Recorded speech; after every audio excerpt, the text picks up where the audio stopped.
We discuss our top 5 elements of the wizarding world of Harry Potter at Universal Orlando. You are listening to episode 433 of the Unofficial Universal Orlando podcast.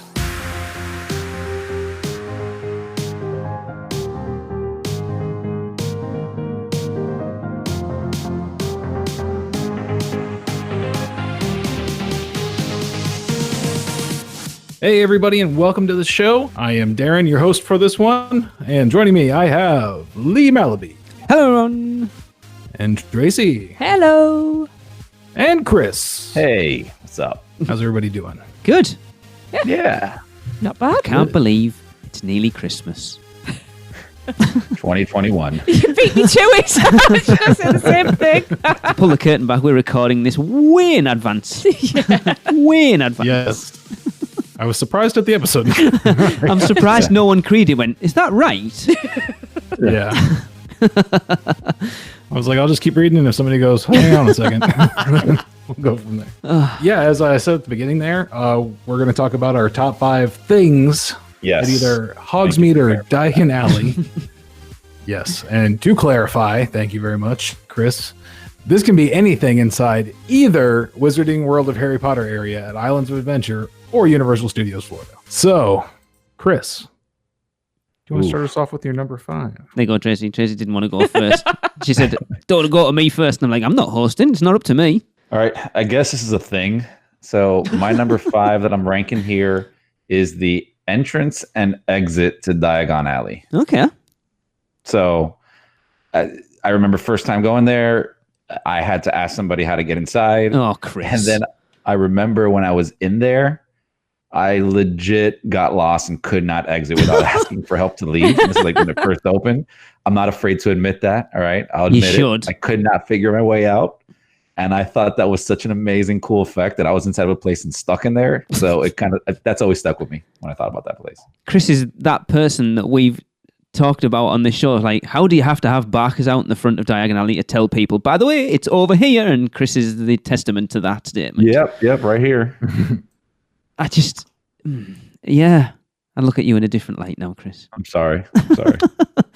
I wish I could be one. like that, to be honest. It would be cool. I think this is the thing doing this sometimes. You get too much about the theme parks and you miss little things like that. And I kind of get how cool that would be not knowing that as much. So it would be pretty cool, actually. Yeah. Mm-hmm. But we're all jaded now. Yeah. No, we've just been talking about these theme parks in depth for such a long time that it's difficult to have that experience anymore. Yep, that's true. Mm-hmm. Lee, take it away. My number 5 is, I haven't gone as existential as Chris had, the Frog Choir. Everyone knows how much I love the Frog Choir. They're going to be surprised that that's on here and other things aren't, is what I will say.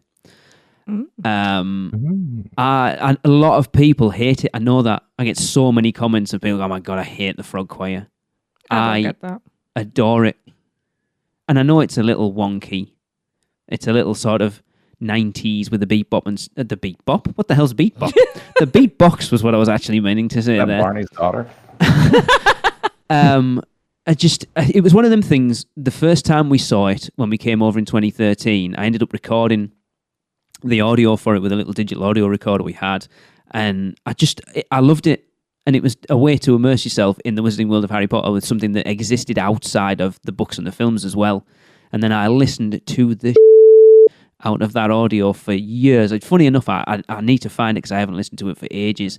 And I really like it. And I really like that it's a twofold, because I think I like it's one of those things you can just happen by. Mm-hmm. But then I would also like it to be somewhere you could actually sit and watch it rather than having to stand in the baking sunshine to watch it, because it's not in a great place, in fairness. But I love it. And it's always like jammed up in that corner too. Yeah, so it's not, the location of it isn't the best, but I love it. And I've said for years, one thing they could do that would really, really elevate it just that little bit more is when the conductor woman comes out and she addresses the crowd, her microphone should be turned off when she first comes out. And then she should speak and realise that no one can hear her. Tap a 1 to her throat. Yeah.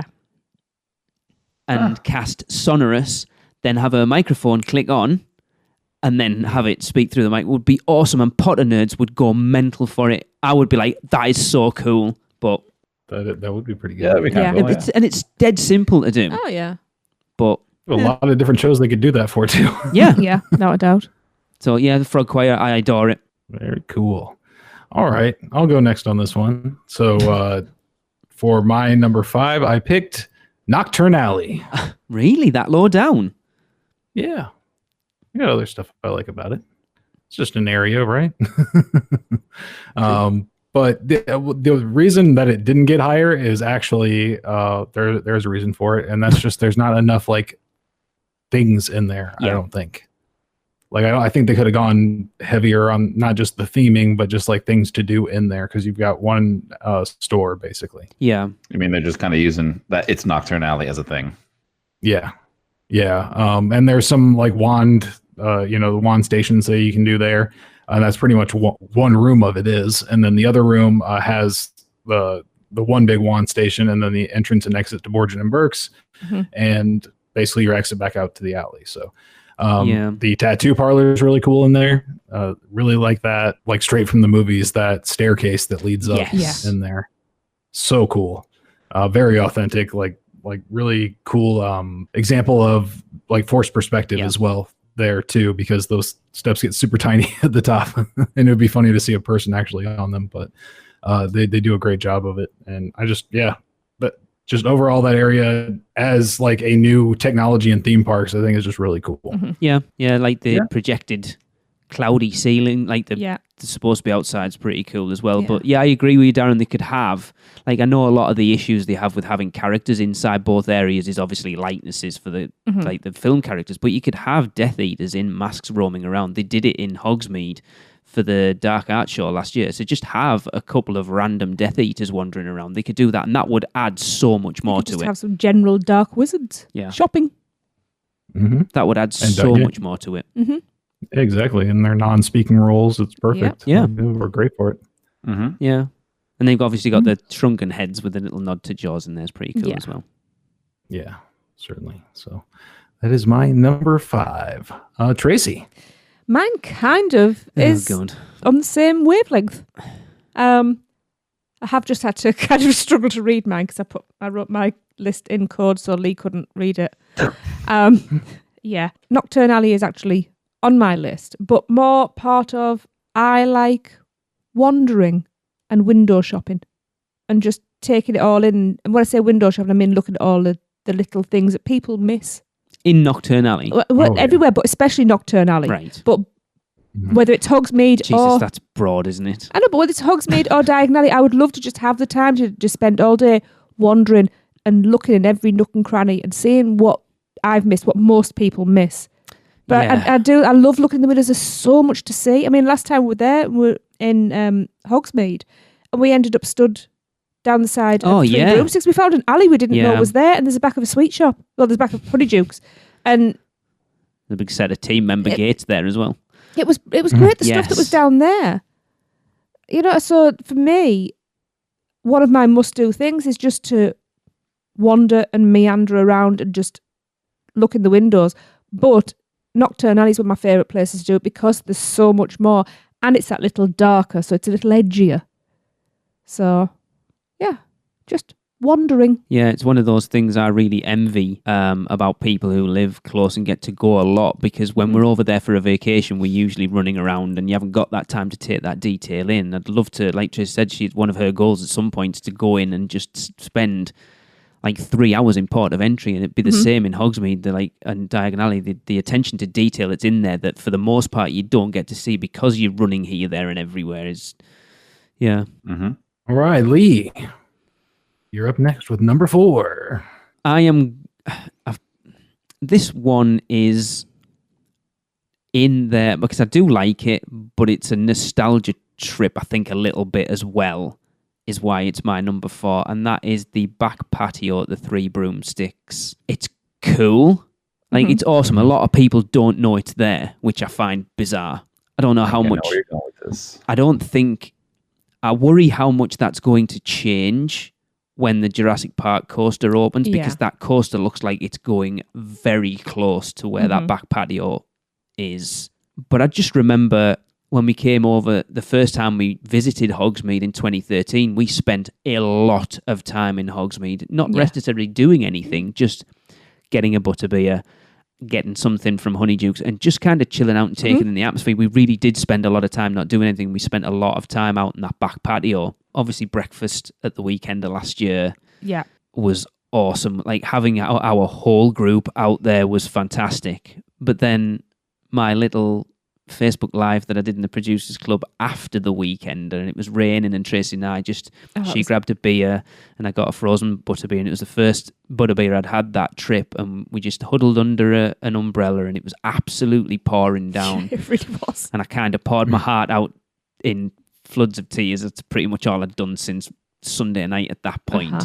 But there was just us out there for a big chunk of it, and it's a place that not a lot of people even know it's there, and it's great views of the rest of the park.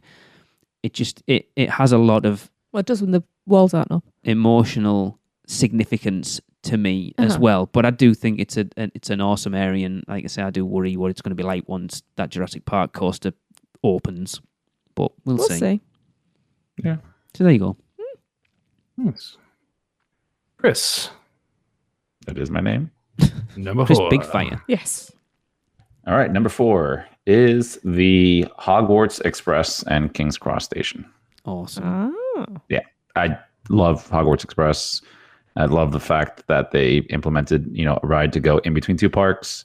I think it's such a cool thing. Yeah. Yeah.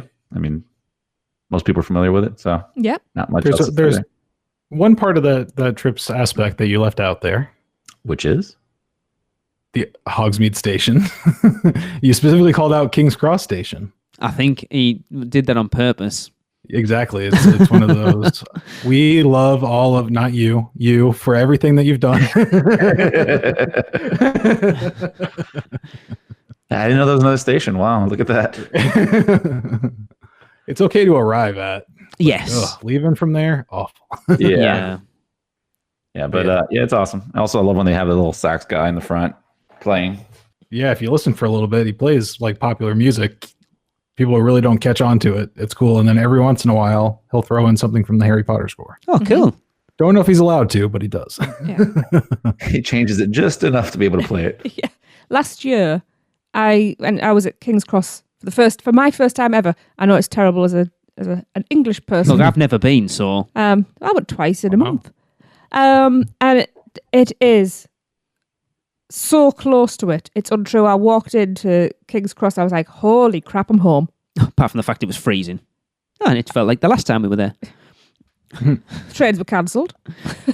There was lots of pigeons about. Yeah, it was. Yeah, so it's quite. What's the word? It looked like it. That'll do. I have not got it on my list, so yeah. Like Chris kind of said, it was absolute genius when they decided to link those two parks together with that. It really was. Like they must have been rubbing their hands together. Yeah, it was genius. But the fact that it isn't just a trip between the two. The fact that I wish I got to experience it without. Faithful. That was what I was looking for. I wish I got to experience it having not seen all the videos or heard the stuff that actually got to see the door screens, not knowing what they were for the first time. Because I imagine that was mind-blowing. Yeah. Oh, yeah. I also love watching, like you mentioned that now, I love watching people who have never done it before. So like just sitting in there and like seeing like, oh my God, what's that? What's this? And looking at the door. It's kind of fun for me. Because that's never been done before. It was, like I say, I'm so gutted that we were so involved in the theme parks that we didn't get to experience that like completely clean, because I think it would have blown my mind. Yeah. I also wish they would have done like the full version that they were like rumored to do. What was that? Yeah, like there was from what I had read a long time ago, they were supposed to do like some other things where, if I'm not mistaken, they were supposed to have different versions of the ride going back and forth. Okay. They were also supposed to have, at one point, there was supposed to be a thing with like Death Eaters kind of coming on board, but it would like drastically drop the temperature of the room. so it felt cold in there. There were like little special effects that they were supposed to add. Oh, that was and also the Dementors. It was supposed to be, and they were talking sorry. about putting like massive AC units in, but they didn't. Yes, Yeah, that yes, would have yes, been awesome. That would have been so cool. Yeah. But I mean, the cool thing is that ride is there. So if Universal does decide one day, hey, we want to like update the ride, it's just changing the stuff on the screens and adding in the special effects. So it, you'd have an almost brand new ride. Yeah. It doesn't take too much effort. Not at all. Very cool.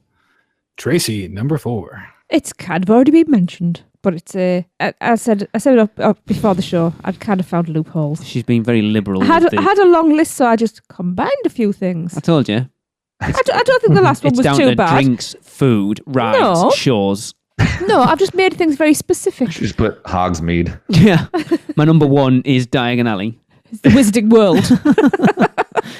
I've just wrapped all 5 into one, and it's called the Wizarding World of Harry Potter at Universal Orlando. Yeah. Hey, that works. He did not specify. Exactly. So, mine also includes the back patio, Oh, that sounds rude. but it does include food and it does include drink. The weekend breakfast was amazing and I love it out the back. I always enjoy. Oh, Sorry, random diarrhea is in my head now. Yes, I love it at the back patio. that's even worse. The back patio is a very pleasant place to be. Oh, it's not bad. And the breakfasts are always good. And breakfast with a pumpkin juice is even better. So my number 4 is breakfast with a pumpkin juice eaten on the back patio. I'll give you that. I liked everything except the pumpkin juice. You Oh. just Well, you're a heathen. Shut up. When was the last time either of you two had It's only because it's too early for beer. is never an option. Have you never had one? I think a buddy of mine years ago bought one and brought it back like to the hotel room. Oh, no. And he was like, "Here, just No, give you it a need to shot." drink it And I You fresh. do tried not it. need stewed pumpkin juice. It's got to be fresh. And you're supposed to shake the Even bottle then. quite Does vigorously. that sound appetizing, Darren? No, it's not. And I've had it fresh and it's still not good. Oh, You're tried a it heathen homemade. too. I love it. No Caramax for you two. Maybe. Actually, I love pumpkin juice. Oh, really? Well, we got you pumpkin juice Caramac. And pumpkin juice gold bars. Yes. That sounds gross. Oh, Yes, there you go. All right. Well, my number 4 is actually a specific view. So, in contrast to Tracy, I got really nailed it down there. So as soon as you walk into Diagon Alley and look down the alley for the first time and look up, just as you get past where there's that like top little barrier Yeah. that's supposed to be like the other train going by, and you see the dragon and you see everything in its full glory, Yeah. and you can tell that spot right there, the entire alley was designed for you to stand there. yes. That's the big And you'll reveal, tell because isn't there's it? 1,000 people in that same spot. Yeah. But that view from there and that initial like emotional reaction to seeing that for the first time was amazing. Yeah, for sure. Yeah. It's definitely a credit to the theming and everything, to where like you can stand right there as well and look around in every direction and everything is themed and there is nothing off. Yeah. Yes. It's interesting because having been in the actual Diagon Alley, the one they used for the filming of the films at the Warner Brothers studio tour, it's weird because it's only sort of first floor level.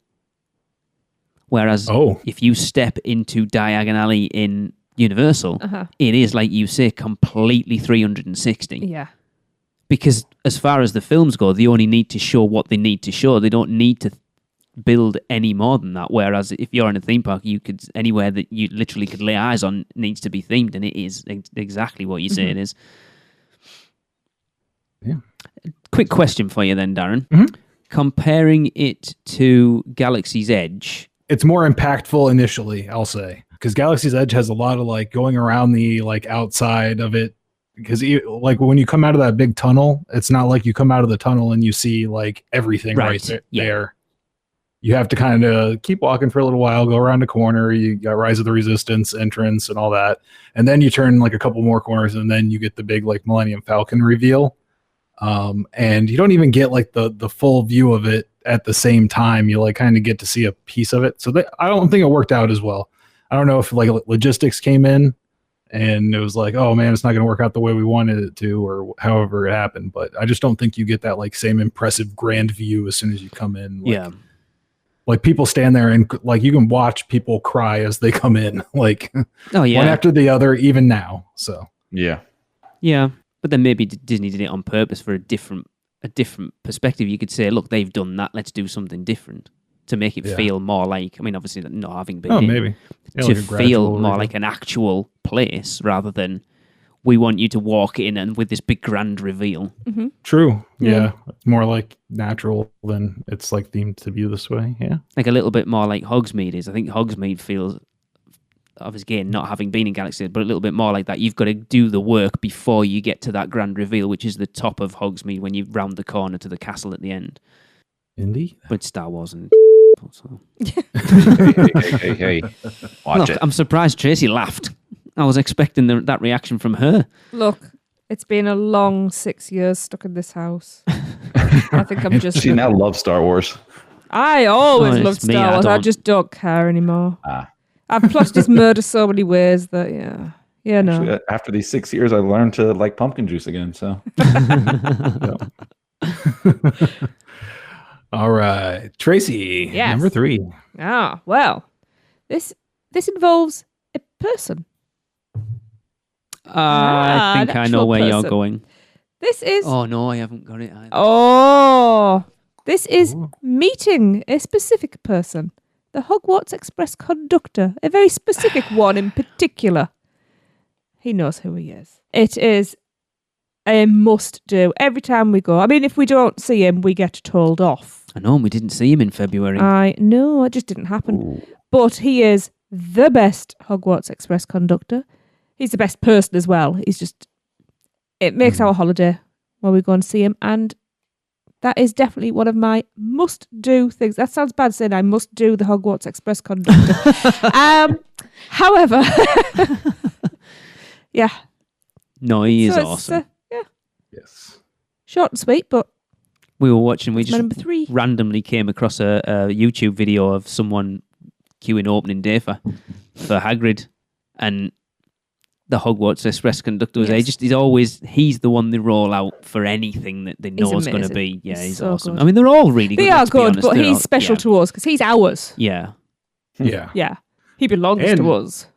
And the character, I mean, there's only a handful of character actors that can speak like improvisationally. Mm-hmm.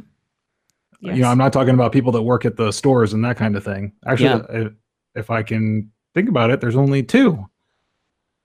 It might be the other one might be someone else's thing, so I'm not going to say it. But yeah, that the conductor and one other person. Technically, 2 others. Oh, okay. Technically, yes, but like they're the ones that are like whose job it is to like improvise with the guests and stuff, and be authorized apparently by J.K. Rowling enough to trust them with that. Yeah, and they do a great job of it. And it's interesting because the Hogwarts Express conductor is a character that doesn't exist in the books or the movies.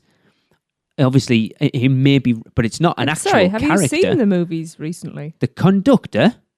He does no, it's not the conductor. It's a platform attendant, isn't it? I don't think you see the conductor in the books or the films. Now, the other one that Darren referenced is a character in the books and the films. Ah, yes. But I don't think you'll find reference to the conductor in the books or the movies. But someone's got to be driving the train. Well, actually, it doesn't need somebody to drive the train. It's a magic train. So, okay. Anyways. That's an interesting question. Is it a magic train or does it have a driver? But that would be a driver, not a conductor. But mechanical things don't work in the wizarding world. So how does that work? It's a long pulley system from one side to the other. Yeah, we think this is how the Muggles do it. Yeah. Move the wheels, pull it. We've got it down. Yes. I like it. Oh, that's good. All right, Lee, number 3. this is something since the very first one I had, I fell in love with, and anyone who was with me during the weekend will know that I was incredibly saddened and disappointed that I couldn't get one, but I made up for it in February by having 3. I love hot butterbeer. I cannot get enough of it. I had 3 in February. One of them was cold. I was very disappointed. It was on a slightly colder day as well. I needed it to be hot. Why did you take it back? Because I'm British. Why didn't you tell me? Because I'm British. He did sip it and then stare at them for a minute and then like inside. Yeah, I was going to say decide. Yeah. But I love it. That rolled his eyes. There. But no one immediately grabbed it from him, so he ran away. Yeah. Being in the 3 Broomsticks at like 9 o'clock at night on a Sunday night with Andy, Thomas, Lynette. That was so and good. you and Jade, and then Phil Lewis coming over. That was just brilliant. I love that stuff. It is gorgeous. I know you lot think, it tastes of cardboard. I can't get enough of it. That's okay. I have pumpkin juice. Nobody else likes that. I like pumpkin juice. You stick with your bloody butterbeer, thank you very much. Nicking my pumpkin juice. But hot butterbeer had to be there. Yeah. I love it. I love it. And I don't understand why Hollywood gets it year round and Orlando doesn't. Because it's just as hot over there as it is in Orlando. You. It's just what, darling? You heard. Darling, I have to call you darling. Tracy sent the Oh, request darling. It's what, darling? It's just as hot. I was so shocked. I went very British. I even Well, shook they don't my have head. humidity over there, and every night it gets down to 60 for some reason. So Okay.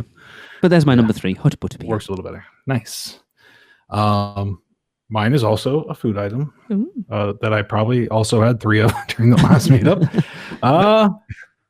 Lee and Trace, you probably know this one. I'm struggling, I'll be honest. Really? Oh, yes. What do I go for every time Yeah. I'm there? I thought of a lot of things. You know, there's a lot of rides and attractions and that sort of thing. Yeah, blah, blah, blah.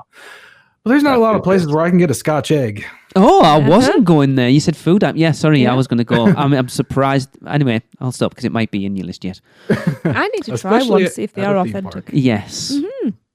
Yes.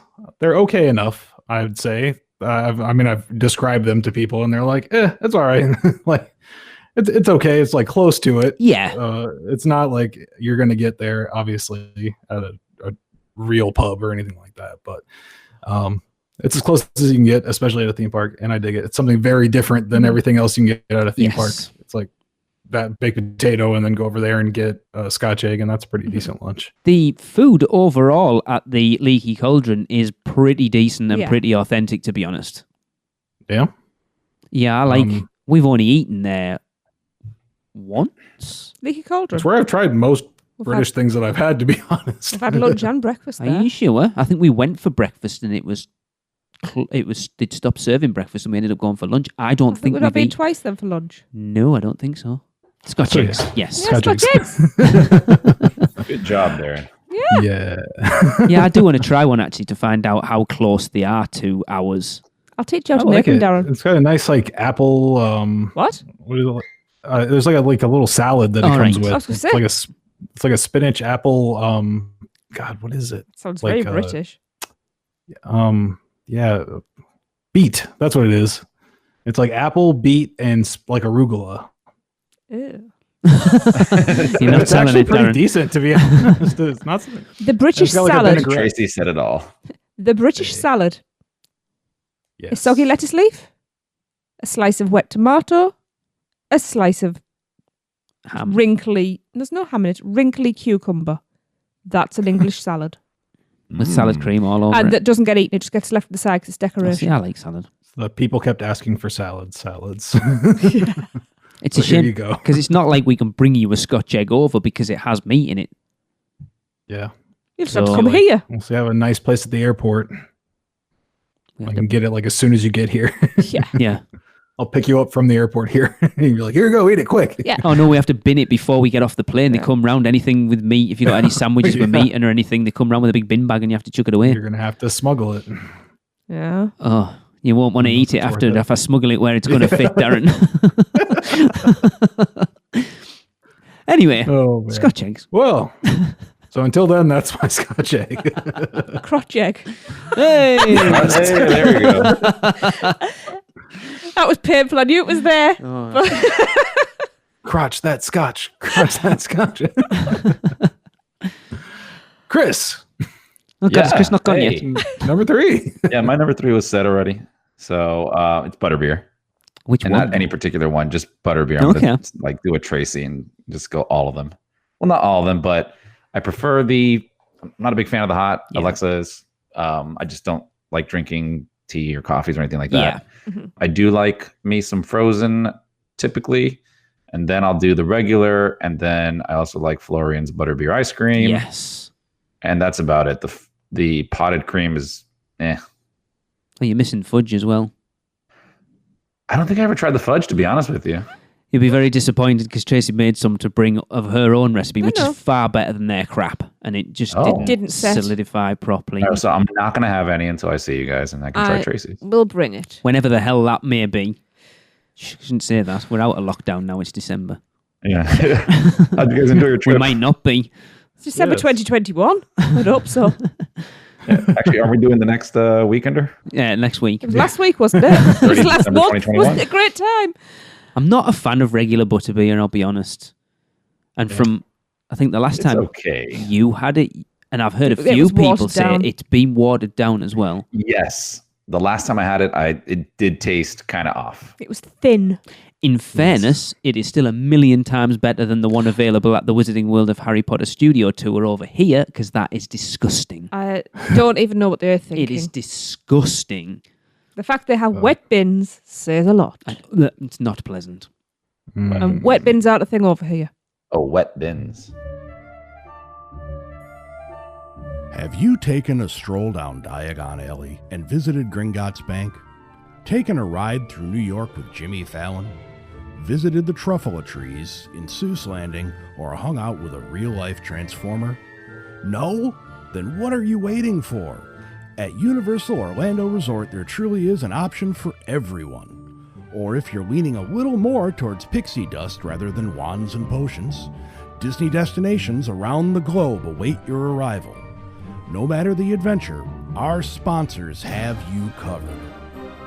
Be sure to let the experts at Mouse & Muggle Travel Company take care of all your travel needs, earning the distinction of being an earmarked agency specializing in Disney destinations, as well as becoming one of the first to be named a You Preferred agency with Universal Parks and Resorts Vacations. Mouse & Muggle Travel Company will ensure you receive top-rated customer service. Just visit mouseandmuggle.com to fill out a no-obligation quote request, or send your request to info@mouseandmuggle.com. Their team can take care of you no matter where in the world you want to go. With a flick of their wand and a little bit of pixie dust, the process will be so seamless, some might even say it's simply magical. Well, that kind of goes into my number 2 then. We'll just go right into me for that, because my number 2 is frozen butterbeer. Hey. Butterbeer Specifically. brother. Yes. I nearly said this earlier, and I stopped myself because I thought Darren hasn't got frozen butterbeer. Oh, hang on. Oh, Uh-huh. yes. There was a point where it was quite a problem. We know. I was having a lot, I would say, every time. So, yeah. So I kind of stopped for a little bit, but yeah, Frozen's always been my favorite out of all of them. And I think it's just like, it was obviously a huge hit for them to start it like a food, like for a food item. It's not the first thing I thought of when I thought of Harry Potter, when when the whole thing first started, because it was kind of weird in the books to me. It was like the stuff that kids drink and get drunk.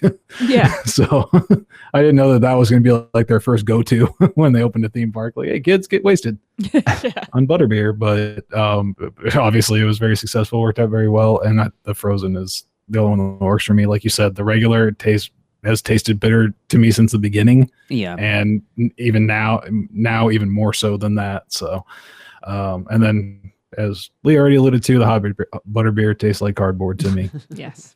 And I don't think the ice cream has enough butterbeer flavor to it. So I think it depends when you get it. I've heard a lot of people say it. Sometimes you get it and it's really butterbeery, and then other times it's not.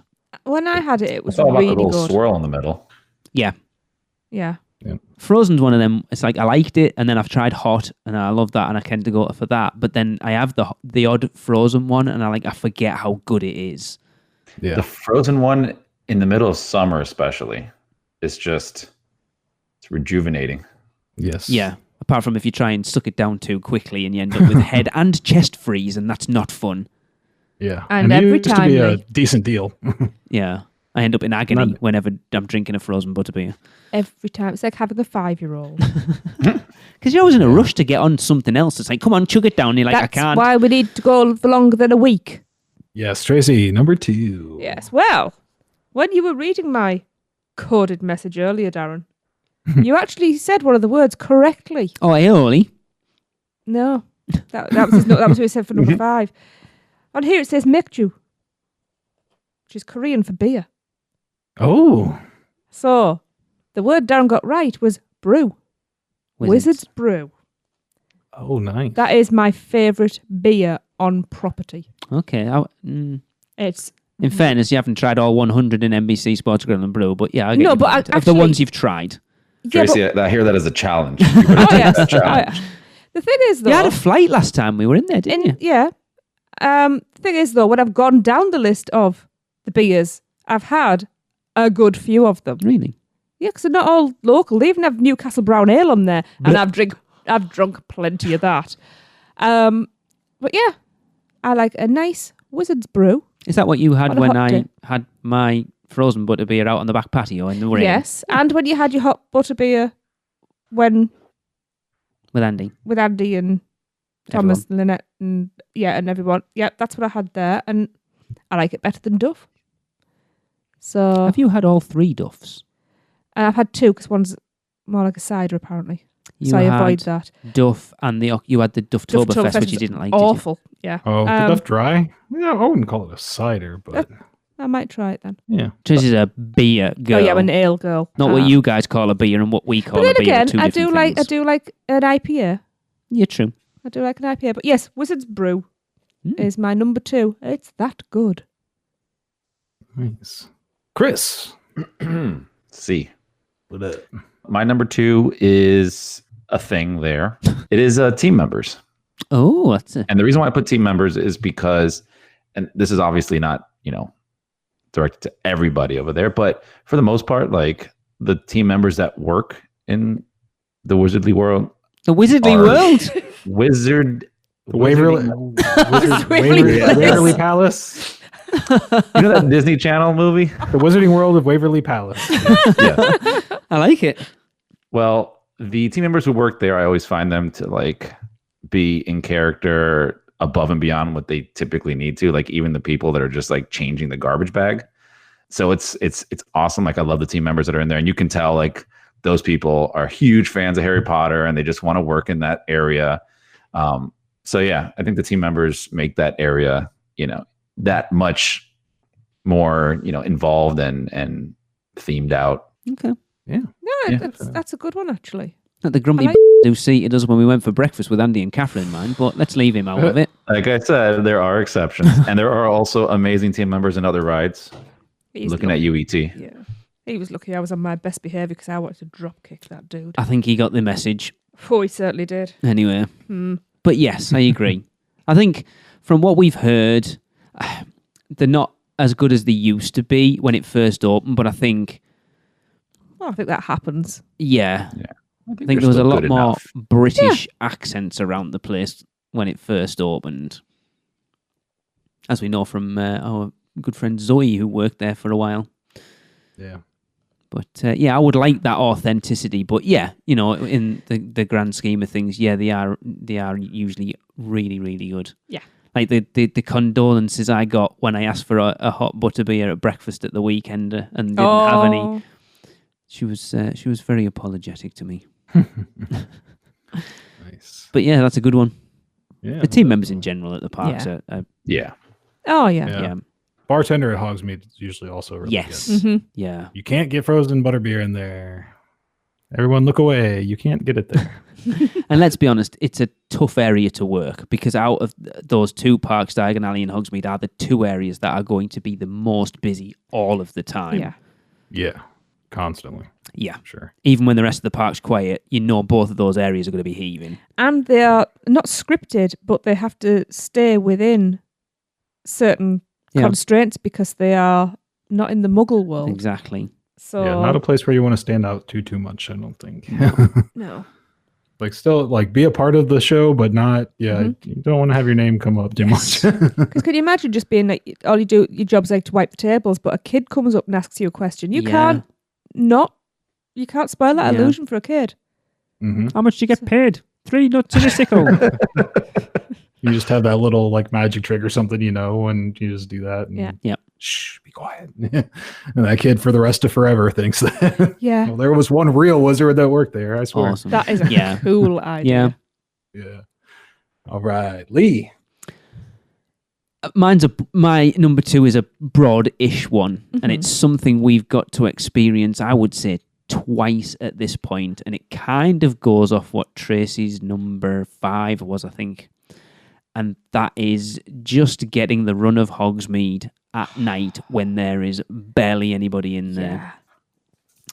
We did it one night. Darren, I think you were with us when we rode Forbidden Journey last thing, and we came out Hogsmeade just as it was getting dark, and there was literally us in there, and that was it.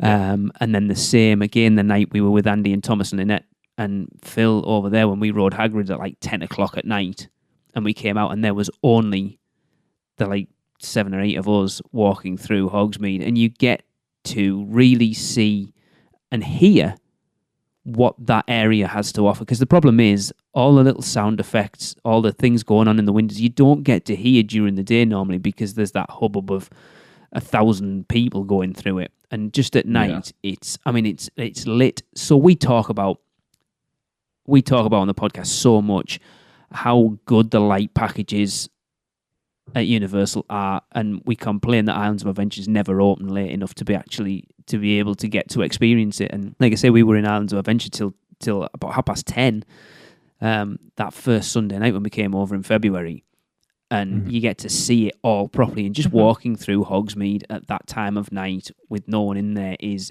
magical. You feel like you're in the Wizarding World. It's stunning. I wish I could just plonk my ass on the floor and just sit for an hour and just take it in. It's kind of like what I was talking about the other day about finding out when the magic hour is. The light, the shadows that were cast.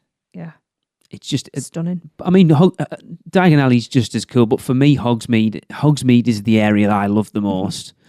And I think when you get that time of night and just it's stunning.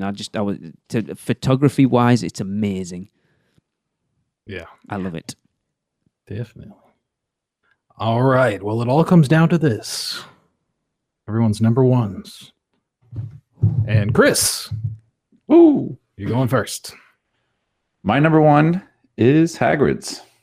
Oh. And that's just because I love the ride. I had such an awesome time. I want to ride it again. I want to ride it multiple times.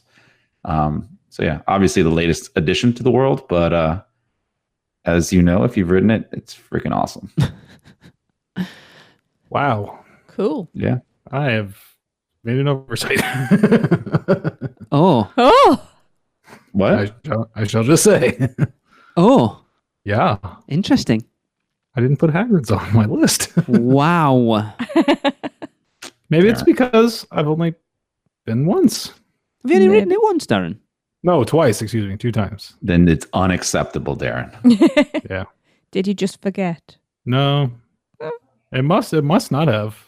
Obviously, Scotch eggs are in my head more. I've gotten those 8,000 times. You know how much you're going to get now for picking Scotch eggs over Hagrid's. I must admit, though, Wait till you hear my number 1. it's food. Well, fair enough. Food over everything. Yeah, sorry. okay, fair enough. Yeah, I'm just gonna say it hasn't been there long enough for me to like. That's fair enough. And it's not in regular operation to the point where I can go at 4:00 and use my express pass. Yeah. So Yeah. You justify it, Darren. However much in whatever way you need to, you justify it. It's fine. We'll forgive you. We love you. So, but Chris, why do you like it? Why should I have had it at my number 1? Because it's freaking awesome, Darren. I think that sums it up. Yeah, Well, yeah. it's just an awesome ride. It is. Well, there you go. Yeah. Lee, Me, you. I pushed back against having this as my number one for so long because I didn't want to just be that obvious. Scotch But eggs. I have to go with Chris and say Hagrid's Magical Creatures Motorbike Adventure. Now, I think my first experience on it was not great. Mm-hmm. Michelle, Robin, Tracy, Stephen, and Gillian will be testament to that. I was not well coming off it that first time. You weren't well going on it, to be fair. Well, it's because Forbidden Journey knocked me the hell out. And then we rode it again on the last day, the Wednesday before we came home with Claire in the morning.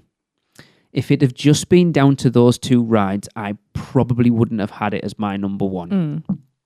But as I have already mentioned on this top 5, we rode it at 10 o'clock at night I got front row on the motorbike, as Andy so graciously allowed me to have on the motorbike because I hadn't been on it. So we got front row at night on the motorbike.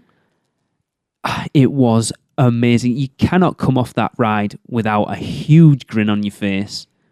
Like, I'm getting old. I can't ride stuff like the Hulk and that loads anymore because they make me ill. I'm older than you. I mean, I'm younger than you. Like something like Wicker Man over here at Alton Towers, I can ride out of because it's awesome. It's just fun, and Hagrid's is the same. It has some thrilling elements in it. Those launches are amazing. But also, what it's done to that whole area. I think I mentioned before we started recording that we randomly stumbled across someone's opening day YouTube video, and we watched about 10 minutes of it.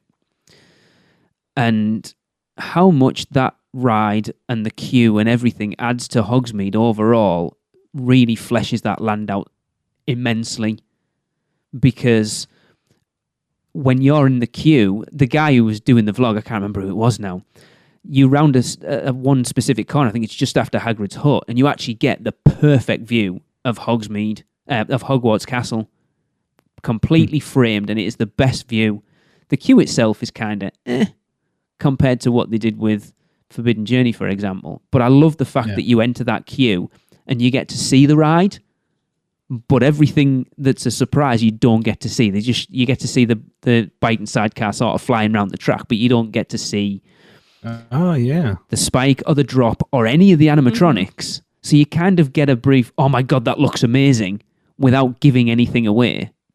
Yeah. Even though we knew all that anyway.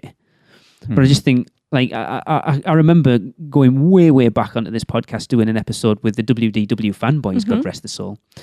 And Tim Grassi always felt it was quite sad that they didn't really theme Dragon Challenge out more than they did. They did the queue and the actual ride itself, they'd done nothing to. Whereas this adds to Hogsmeade so much. So much. So yes, the ride's awesome, but it adds so much more to that whole land, and that's why it had to be number one. Well, thank you for on my description, Lee. Darren, give you a second chance. Yeah. Chris is like, it's awesome. I'll stick to that one. I dig it. It's a bitchin' coaster is what I'm saying. me and you are always on opposite. You are a man of few words. I am a man of many words. Yes. That's fair. There you go. Yes.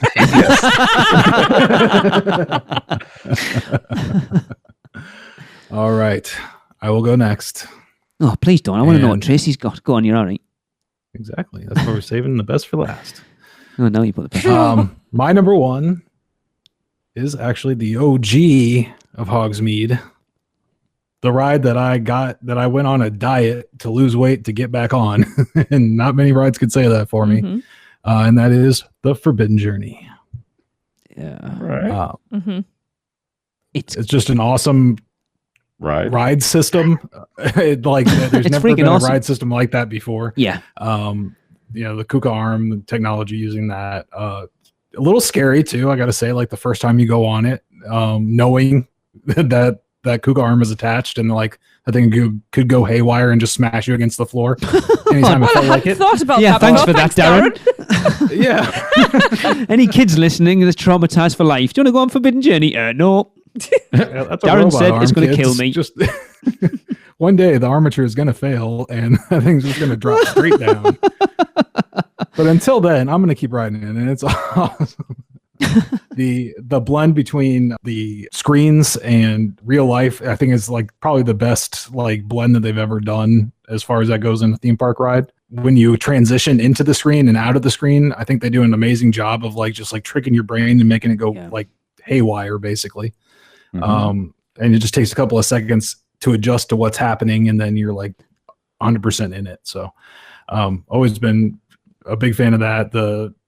It gets really dark too. Like that's like probably like one of the darkest rides that they have, I would say, like subject matter and everything when you get into the Dementors and everything like that. So, and just overall, it's just, it's incredible from beginning to end, including the queue. It's just experience that I don't think that they have matched since building it, honestly. No, I agree.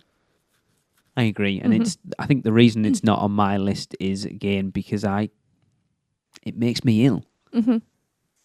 I took Robin's advice when we rode it during the Weekender, that she is the same, and she said, look, just close your eyes at the screen bits. And let's be honest, you missed most of the ride then. The animatronic, like the physical bits are the best bits, which is right, but it's like the difference of me riding it and coming off ill and not coming off ill. I'll do what I need to do. But you're right, Darren, it is like they haven't beat that as a full-on ride experience system thing. Yeah, I don't think they have matched it. And I think we've said it before with Gringotts. If Gringotts had have come first and then Forbidden Journey, I think Gringotts would have been held much higher than it is. Because it came after Forbidden Journey. We're like, is that all it is? Whereas I think if you'd have rode Gringotts first, the people would have been like, that's awesome. And then Forbidden Journey would have been a step up from that.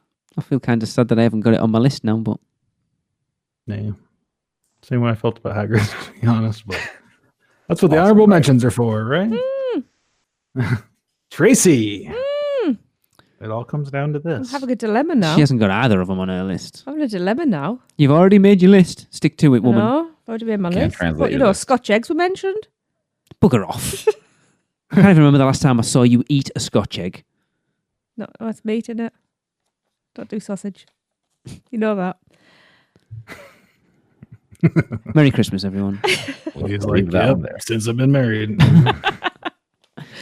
I'm actually having a little dilemma. I'm allowed to do. You can't read that. You do not know what that says. Darren translated it. He didn't. He got that one wrong. It said Harry Potter and the Escape from Hagrid. Yeah, it said Harry Potter. Everything's Harry Potter. Harry Potter and the Escape from Hagrid. Harry Potter and the Forbidden Hagrid. Yeah. Harry Potter and the Escape from the Forbidden Hagrid.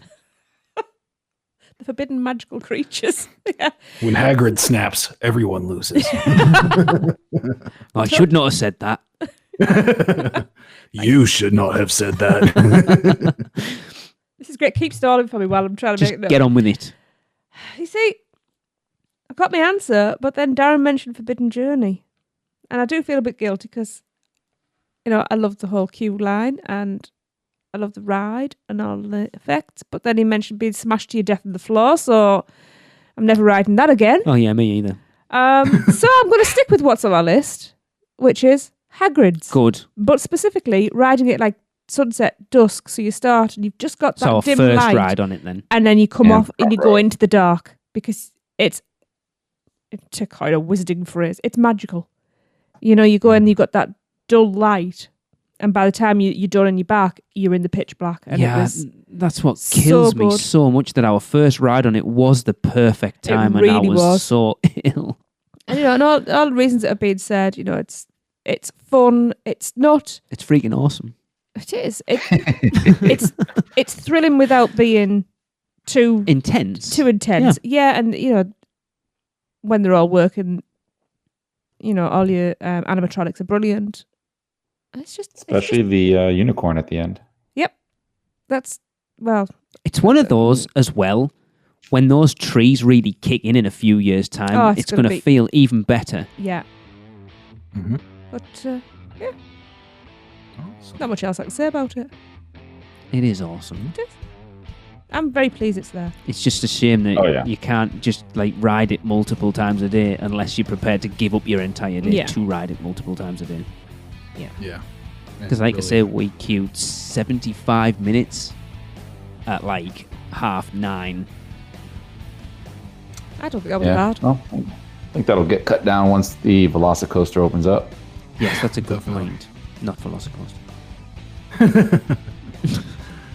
Well, that's very cool. I think that's going to wrap it up, and we will end with another Universal Is.